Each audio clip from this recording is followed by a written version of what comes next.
Hello my dear students. आज मैं एक मुद्दे पर बात करना चाहता हूँ। आफ्टर 10 करने के बाद बच्चे के मन में कई तरह का प्रश्न आता है। हालांकि एक स्टूडेंट हमसे पूछा भी गया हमारे वीडियो के माध्यम से कि आर्ट्स क्यों लें, किस वजह से लें, आर्ट्स ही क्यों लें, या आर्ट्स लेके क्या फ्यूचर है, क्या है। तो उनके सवालों का जवाब देना चाहता हूँ। तो ये एक लड़का जरूर हमसे पूछा है, परंतु ये सवाल 10 के बाद लाखों बच्चों के मन में रहता है कि आर्ट्स हम लें तो क्यों आर्ट्स लें, क्योंकि आर्ट्स में क्या क्या स्कोप है। तो आर्ट्स में भी बहुत सारा स्कोप है, बहुत सारा फीचर्स है। आप इस आर्ट्स लेने के बाद होटल मैनेजमेंट कर सकते हैं। आर्ट्स लेने के बाद भी आप बीबीए भी कर सकते हैं। आर्ट्स लेने के बाद आप लॉयर बन सकते हैं। आर्ट्स लेने के बाद आप शिक्षक बन सकते हैं। आर्ट्स लेने के बाद आप भूगोल शास्त्री बन सकते हैं। आर्ट्स लेने के बाद आप हिस्टोरियंस बन सकते हैं। तो आर्ट्स में बहुत सारे स्कोप्स है, ऐसा नहीं कि आर्ट्स में। और सबसे बड़ी जो सभी स्टूडेंट्स आर्ट्स लेने वालों का सबसे बड़ी पसंद होती है वो है सिविल सर्विसेज। आप सिविल सर्विस की तैयारी करना चाहते हैं तो आर्ट्स, क्योंकि प्रीलिमिनरी जो टेस्ट होता है ना, आप कॉमर्स लीजिए, साइंस लीजिए, कोई भी स्ट्रीम लीजिए, भैया आपको तो आर्ट्स पढ़ना ही पड़ेगा। क्यों?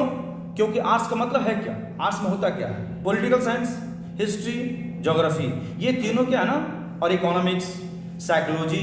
आप सब्जेक्ट पर ध्यान दीजिए कि आखिर इन सब्जेक्ट का मतलब क्या है और आर्ट्स क्यों लिया जाए। आप पॉलिटिकल साइंस जब लेंगे तभी देश का कॉन्स्टिट्यूशन समझ पाएंगे। आप ज्योग्राफी लेंगे तभी भारत का ज्योग्राफी समझ पाएंगे कि साउथ में क्या है, नॉर्थ में क्या है, ईस्ट में क्या है। अगर मान लो केरला में कॉफ़ी होता है तो क्यों होता है, असम में चाय होता है तो क्यों होता है। तो ये सब रीज़न है, इसीलिए ज्योग्राफी लेना पड़ेगा। आप हिस्ट्री लेंगे तो बिना पास्ट को जाने आप अपना प्रेजेंट और फ्यूचर नहीं बना सकते। क्यों? क्योंकि हमारा पास्ट हमारा अतीत है, हमारा अतीत हमारा पहचान है। इसीलिए आर्ट्स में पॉलिटिकल साइंस से आप कॉन्स्टिट्यूशन जानते हैं, हिस्ट्री से अपना पास्ट जानते हैं, ज्योग्राफी से आप भारत का भूगोल जानते हैं कि भारत क्यों अहमियत है, भारत में जम्मू कश्मीर से लेकर कन्याकुमारी तक क्या विशेषताएं हैं, असम से लेकर राजस्थान तक क्या उसका महत्वपूर्ण है। अब इकोनॉमिक्स भी आर्ट्स का एक महत्वपूर्ण सब्जेक्ट है, जो कि किसी भी कंट्री का बैकबोन इकोनॉमिक होता है, तो आर्ट्स में इकोनॉमिक्स भी आता है।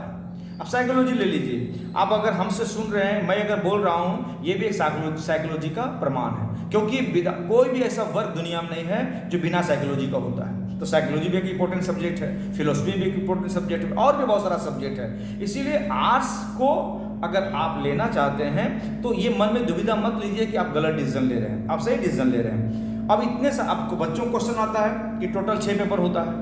6 पेपर में तो 2 पेपर हो गए लैंग्वेज का, हिंदी इंग्लिश ले लीजिए, उर्दू इंग्लिश ले लीजिए, बांग्ला इंग्लिश ले लीजिए।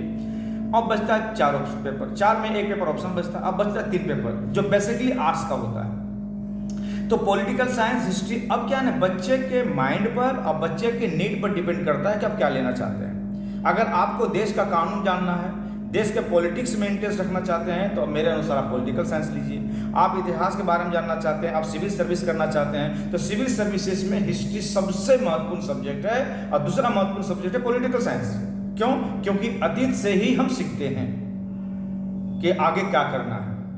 और अगर आपको देश के इकोनॉमिक में योगदान देना है, देश का इकोनॉमिक सिस्टम को समझना चाहते हैं, तो आपको इकोनॉमिक्स लेना चाहिए। और अगर आप चाहते हैं कि नहीं, हम भारत के भूगोल को समझें, चंद्रमा को, सूर्य को, पृथ्वी को समझें, मिट्टी को समझें, हवा को समझें, क्लाइमेट को समझें, चट्टान को समझें, हिमालय पर्वत कैसे बना, जैसे हिमालय पर्वत कभी था नहीं, इसके करोड़ों साल पहले वहाँ पर 33 सागर था। अभी भी भारत 1.5 सेंटीमीटर खिसकता है नॉर्थ की ओर। तो ये सब आप ज्योग्राफी लेंगे तो मालूम चलेगा। इसीलिए सारा सब्जेक्ट इंपॉर्टेंट है, लेकिन अगर बेसिकली चूज करना चाहिए तो मैं कहूँगा आपके चूजिंग में पॉलिटिकल और हिस्ट्री, ये 2 सब्जेक्ट जरूर रखें। उसके अलावा ज्योग्राफी रखें, इकोनॉमिक्स रखें, साइकोलॉजी रखें। लेकिन मेरे अनुसार सिविल सर्विस के लिए अगर लॉयर करना चाहते हैं या कोई भी नॉलेज करना चाहते हैं तो बेसिकली हिस्ट्री और पॉलिटिकल 2 है, और थर्ड में आप ज्योग्राफी रखिए, इकोनॉमिक्स रखिए, साइकोलॉजी रखिए, फिलोसफी रखिए, कुछ भी रखिए, लेकिन 2 पेपर आप जरूर रखिए ताकि आपका आर्ट्स लेना सक्षम हो सके, आर्ट्स का कोई वैल्यू हो सके। क्योंकि आर्ट्स में भी बहुत सारा स्कोप है।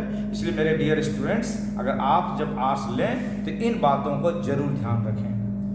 और अंत में ही बोलना चाहूँगा कि हम लोग 11 को लेके जो नया सेमेस्टर चालू हुआ है उसके लिए हम लोगों ने एक स्पेशल पैकेज बनाया है। और अब मुझे पूरा आशा है कि जब आप हमारे यहाँ ज्वाइन करेंगे या जब हमसे मेरे इंस्टीट्यूट में आएंगे तो देखेंगे कि आपके लिए एक विशेष हम लोग प्रोग्राम किए हैं, विशेष अपने लिए ऑफर रखे हैं, और शायद आपके लिए बहुत स्टडी में काम आएगा, जो कभी सोचे नहीं होंगे, कभी समझे नहीं होंगे, वो चीज़ मैं देने जा रहा हूँ। ओके सर, ठीक है बच्चों, तो फिर अगली वीडियो में मिलते हैं। इसको जरूर शेयर करें ताकि अधिक से अधिक लोगों को ये बातें पहुंचा जा सके, खास करके ऐसे बच्चों के सामने जो आर्ट्स को लेने में कंफ्यूज है और आर्ट्स अगर लेना भी चाहता है तो कौन सा सब्जेक्ट लेना चाहता है, उसके लिए मेरा वीडियो बहुत ही कारगर साबित होगा।